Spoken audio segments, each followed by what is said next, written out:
Olá, meu nome é Maurício Lima, eu sou o diretor executivo da F27 Aceleração de Vendas e eu também estou na TV Relacionamento.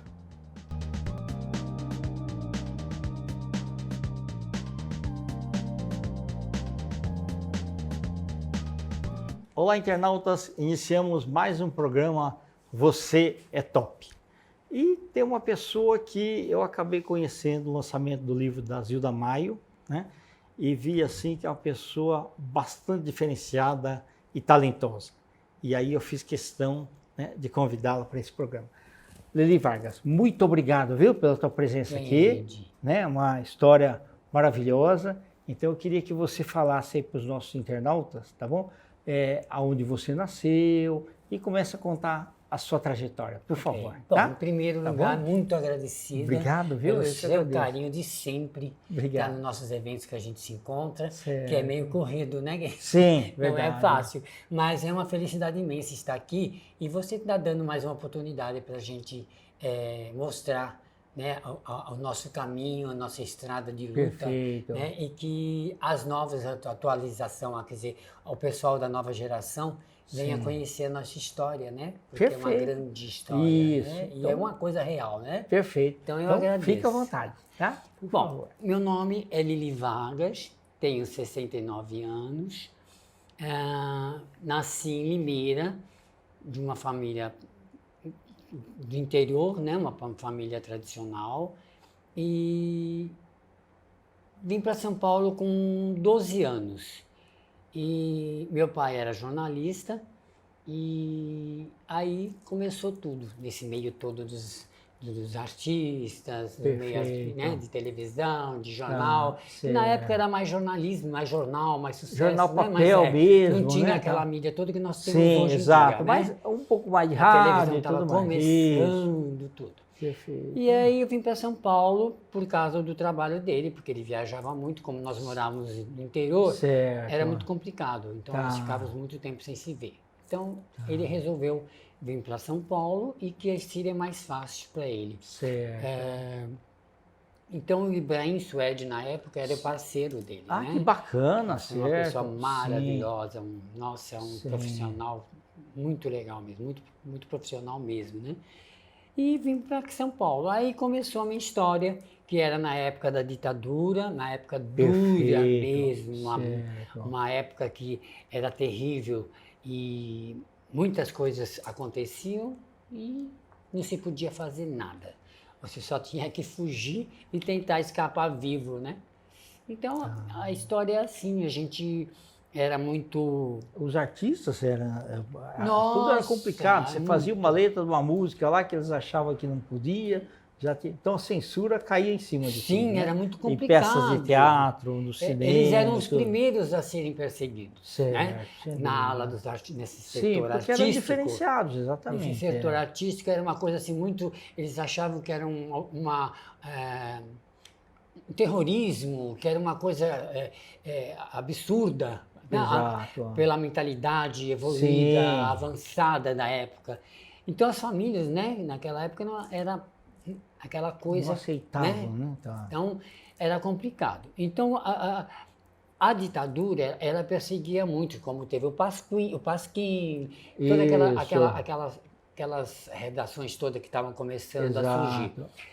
E aí começou os artistas na época que era Ney Matogrosso, Gal Costa, Caetano, as Frenéticas, enfim, a Maria Alcina, Leila Diniz, que foi um ícone na nossa época, que eu convivi também com ela, né? Bacana. Uma pessoa maravilhosa. Então esse movimento foi onde começou tudo, tá? E a perseguição continuava.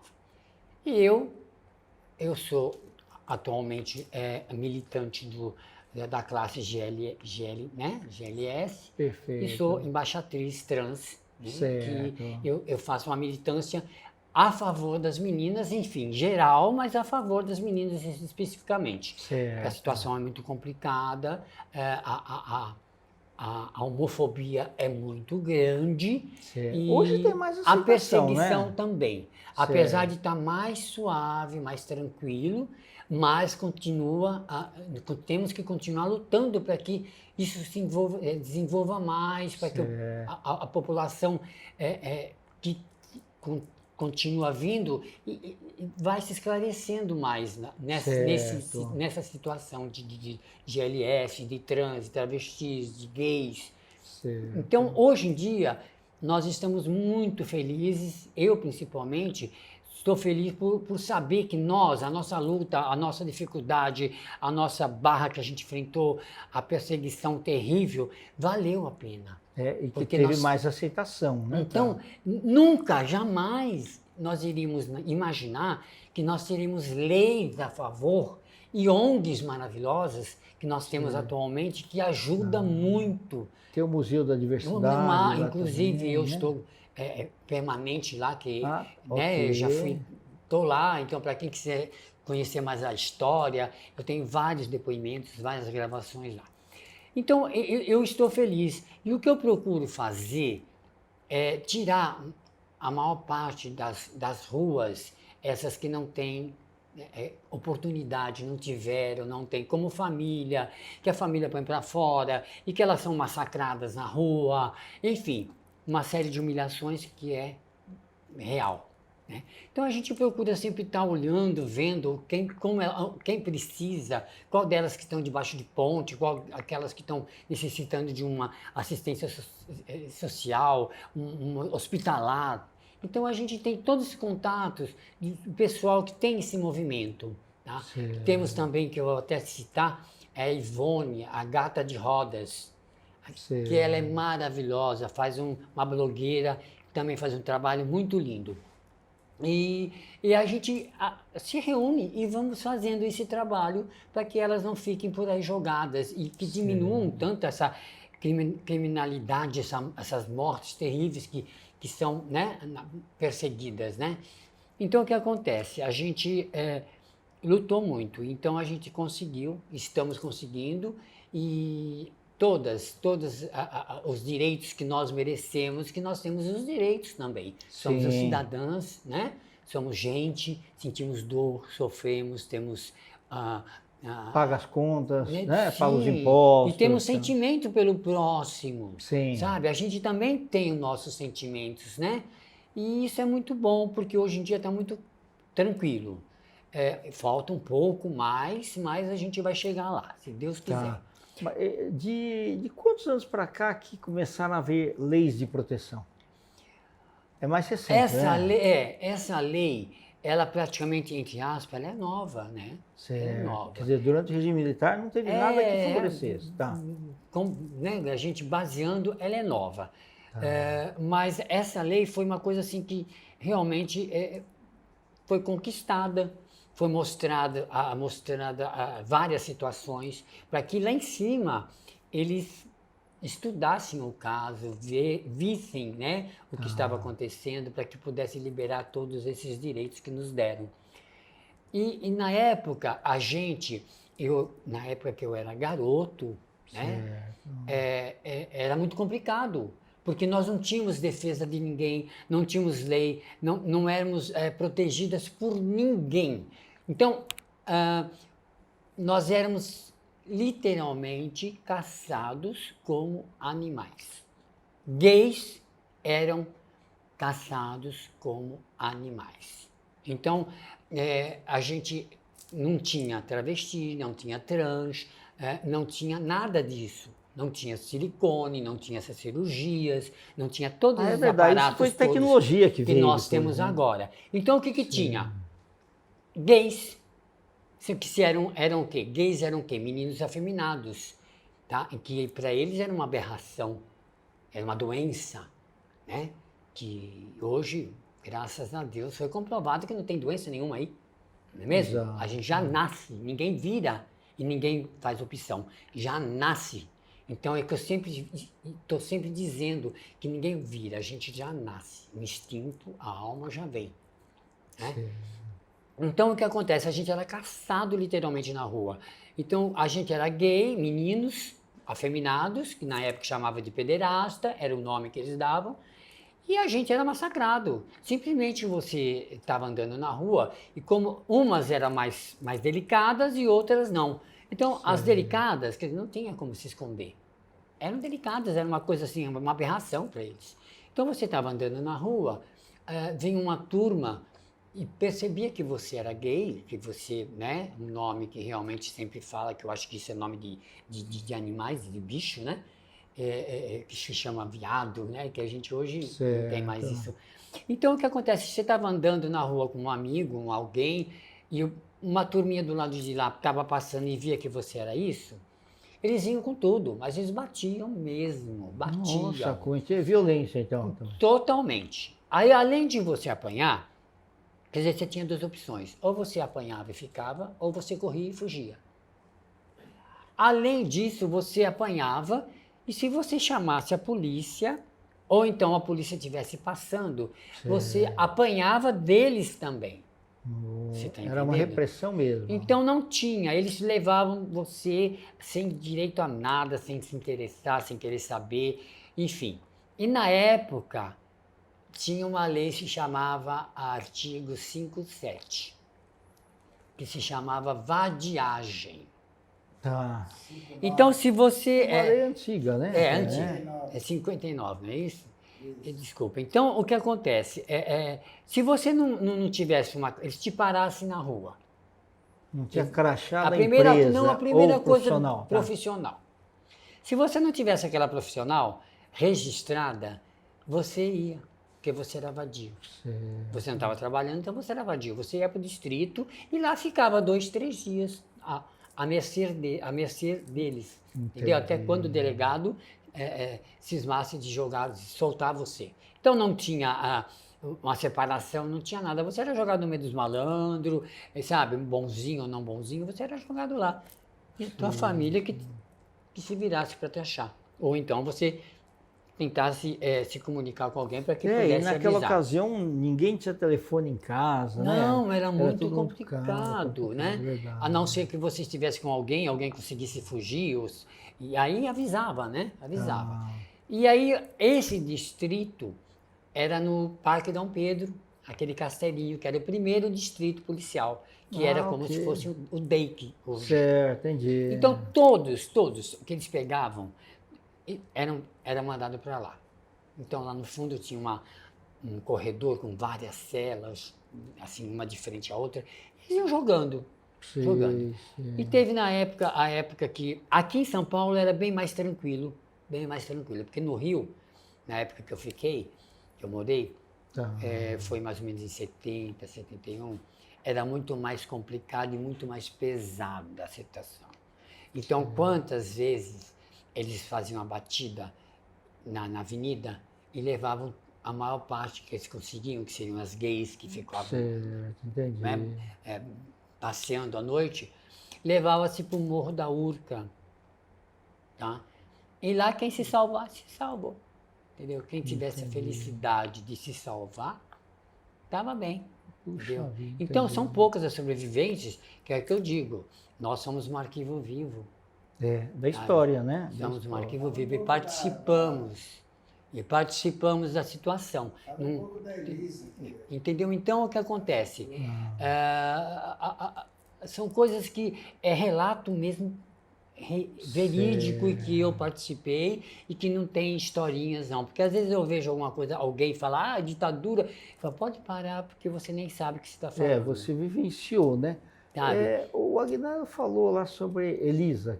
Você quer contar um pouco isso? Da nossa querida? Sim. Da empresária nossa? Isso. Nossa, Elisa foi uma mãe que acho que Deus mandou para nós. Ela foi a primeira mulher, né, na época da ditadura, e que encarou com o peito aberto toda essa manifestação e essa repreensão. Ela veio e abriu uma casa que se chamava Medieval, na Rua Augusta. Que nós tínhamos 2 boates gays na época, e era o Hi-Fi, que era na descida aqui da Augusta, e era uma loja embaixo, chamava-se uma loja de discos que se chamava Hi-Fi, e em cima era um salão pequeno, e onde o dono abriu um tipo boate, né? Certo. Então ok. ali todas, a sociedade, as gays da sociedade, todas se reuniam ali para curtir seu som, sua música, e era um cubículo, e lá era engraçado, tinha uma escada que subia, era a única entrada e única saída. E a sala era tipo assim, né? De uma sala normal, e que todas iam para lá no fim de semana curtir seus sons, se Certo. encontrar, todas se encontrarem. Sim. E era um lugar de encontro. E aí o que acontece? A gente ia para lá, se divertia, lotava. Então era engraçado, que eu me lembro como hoje. A gente subia, era um sacrifício para você subir, porque todo mundo ficava sentado na escadinha, escada, tá? conversando. Então, dá Certo. licença, dá licença. E chegava lá em cima. Já era uma aventura para chegar lá em cima. Então chegava no salão, você não precisava dançar. Você ficava parada, aí pum, pum, pum, tudo, porque era tão apertado que o pessoal, sabe? Então você dançava automaticamente, era muito divertido. Isso foi normal um tempo, até que a polícia descobriu o local, tá? Aí começou as batidas policiais. Então ali não tinha como você fugir. Era o carro, as viaturas eram pretas e brancas na época. Sim, Aquelas é um padrão, camurões né? pretos e brancos. Certo. E eles paravam na porta e entravam, com tudo, empurravam todo mundo para dentro, e ali ficava, ia descendo um por um e enchendo os camburão. Certo. E aí ia, 3, 4 camburão levava, né? Então, muitos amigos que eram gays, né? Que eram de famílias tradicionais, família de nomes, que foram presos e que foram estampados na capa de jornal. Certo. Então, o que acontece? Foi um escândalo, né? E a família, então, teve que mandar os meninos para fora do país para que não repercutisse mais a história, né? Aí foi, sabe, começando a boate, as boates de São Paulo. Depois veio o Nosso Mundo, de aí que veio a Elisa, onde nós estávamos conversando. Certo. Elisa foi a mãe que resolveu abrir essa boate medieval, que foi uma das melhores, uma das mais chiques, uma das mais tradicionais, né, do nosso meio GLS. Então ali ela dava suas festas, que eram homéricas, umas festas históricas mesmo, onde o Wilson Acala descia de elefante, tá? Que legal. Pela Augusta, e Certo. parava na porta, e que outras iam numa banheira. A minha prima Zilda Maio, foi onde nós Certo. estivemos no lançamento do livro dela, também com o Darby, que patrocinava, fazia aquelas coisas luxuosas dentro de uma banheira com gelo seco e 4 boys belíssimos, né? Trabalhados, levando ela. Enfim, era uma coisa fora de série. E as meninas descendo de patins, de maiô, enfim, eram umas festas gloriosas, festas de Hollywood mesmo. Então, cada mês tinha uma festa, tinha um título, a noite do Havaí, a noite árabe, entendeu? Uma noite no Harém, enfim, várias. E aí é que começou a participação dos artistas no meio GLS. Porque era tão glamouroso que eles queriam conhecer, eles queriam participar, então eles participavam, eles iam em todas as festas. Era a Vera Fischer, era a Perry Salles, era... Os enfim, artistas que filmavam, todos, Davi Cardoso, sabe, Renata Sorrah, todo esse pessoal foi onde a gente começou a ter contato. E eu ainda era garoto, não tinha nada da minha transformação, da forma que eu queria ser. E não tinha travesti nem trans na época, né? Então tinha-se o quê? Meninos que se montavam de meninas à noite. Certo. E tinha um show que foi a única boate, a única mulher que naquela época as participantes dos shows, do elenco, eram registradas na carteira profissional. Puxa vida, entendi. Então ela registrava todas as meninas que iam fazer parte do seu grupo de show. E era um show glamouroso, show de Hollywood mesmo, uma montagem luxuosa, uma coisa bem programada. Ela era muito rígida, que uma meia desfiada, ela não entrava em cena. Entendi. Tá E ela educava existia mesmo. uma organização, ela né? fazia as meninas serem profissionais. Horário, Tudo, ensaios. E as roupas, o figurino, quem escolhia, que ia até 25 de março comprar pessoalmente, era a dona Elisa Mascaro. Que bacana. Então ela era uma mãe, né? E foi assim uma pessoa que deu oportunidade a muitas, sabe? Maravilha. Que estavam jogadas, que não tinham oportunidade. Você imagina agora que é mais fácil, tem oportunidade, mas naquela época não tinha oportunidade, nenhuma. Não tinha oportunidade. Então, o que acontece? Ela foi foi a primeira que começou a dar oportunidade a todos e fazerem com que as meninas fossem à luta, né? Tá? Pelos seus direitos. Bacana. Então, eram shows glamourosos, era uma coisa muito bacana mesmo, era compreensiva com as pessoas, com as gays, com as meninas, com o elenco do show dela, que ela tratava como filhas. E ela enfrentava mesmo, sabe, a ditadura. Tanto é que várias vezes eu presenciei a invasão dentro da casa dela. Saiu um livro sobre ela ou não? Tem sim um livro, que foi há pouco tempo, que nós eu cheguei a ver já. Teve até o lançamento, que inclusive eu estou no livro também contando uma parte da nossa vida lá. E ela tinha, além desse trabalho todo que ela fazia numa boate normal, que ficou a boate atual no momento, ela tinha um domingo que era matinê do medieval, que era das 6 da tarde até às 10 da noite, que era para os meninos, que eram mais novinhos, que não tinha como frequentar as boates de madrugada. Certo. Então ela passou a dar uma oportunidade para esses meninos curtir seu som, suas músicas, na matinê do medieval, que também era famosa. Bacana. Ô Lili, nós estamos aí nos instantes finais. Eu te agradeço por você ter falado um retrato aí da época, né? Principalmente a época da ditadura, né? Nossa, e eu queria saber se você quer deixar os seus contatos. Fica à sim, vontade. tá. Bom, o meu Facebook é Lili Vargas, isso que, né, todo mundo está lá, se vocês quiserem participar. Perfeito. E o meu Instagram é Lili Vargas 93.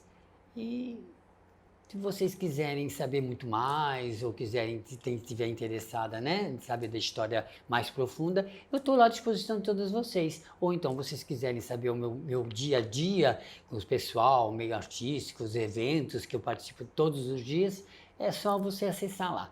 E o telefone é 940-686686. E aí eu agradeço a todos vocês e obrigado 11, pelo né? carinho. Código 11. É código 11, isso. Tá, Código perfeito. 11. E eu agradeço você mais uma vez, porque isso não tem preço que pague, não tem dinheiro que pague esse carinho todo. Imagina. Uma pessoa profissionalíssima como você e querida no nosso meio. Muito obrigado. E você nos dando essa oportunidade e a gente fica feliz, porque é mais uma conquista, tá, que você nos está dando para nós. Perfeito. Tá. Internautas, com os agradecimentos a essa grande profissional, Lili Vargas, nós finalizamos mais um quadro Você é Top. Um grande abraço e até a próxima.